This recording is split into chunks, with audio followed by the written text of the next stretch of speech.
Have you ever wondered why you think what you think? Where did it come from? Is it true? Where did these thought patterns even begin in your life? I certainly have. And in fact, it all started when I found myself in a place of these repetitive thought patterns that were keeping me absolutely stuck in my life. In fact, some people might refer to them as toxic thought patterns because they were clearly getting in the way of who I wanted to be versus who I was at the time. What I really wanted to try to understand was because my confidence had taken a beating at that point, and I wanted to understand, was it possible to rebuild my confidence level if I started understanding these thought patterns and where they came from, and what could I do to change them? It turns out, yes, 100% you can rebuild your confidence level, and it really just takes two key things to do that. The first is becoming aware of your thought patterns. And the second is giving up the judgment about the thought patterns that you have.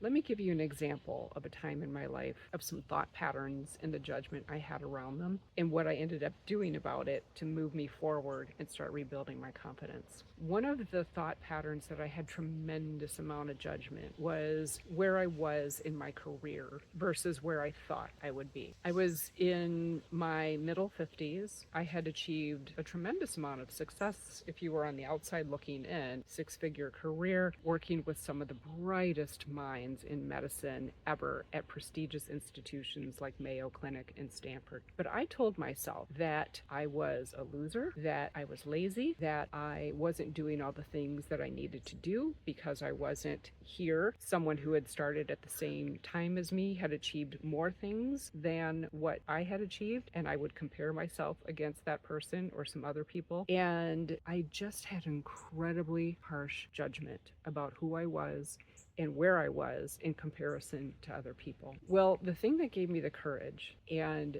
the ability to move away from judgment into observation was I came across an interview with Dr. Peter Attia. Maybe some of you know him from his longevity series, his podcast, his books on longevity. And Dr. Attia talks incredibly candidly about that mean judgmental thought pattern that would drive him on a daily basis. And Dr. Attia also spoke very candidly about what it took to break his thought patterns. And the thing that he shared, which got my attention, was those thought patterns are so automatic that we don't even realize that we're thinking them sometimes. So coming from the place of awareness first, just being an observer, you don't give yourself permission to make any judgments about the thoughts going on in your mind. You just observe and you become really curious about where would those things have come from, and are they even true? Are they even true? And so when I got the courage, thanks to Dr. Attia, to start observing myself and give up the judgment, I got so curious about where did those thought patterns originate? And it turned out they started many, many years ago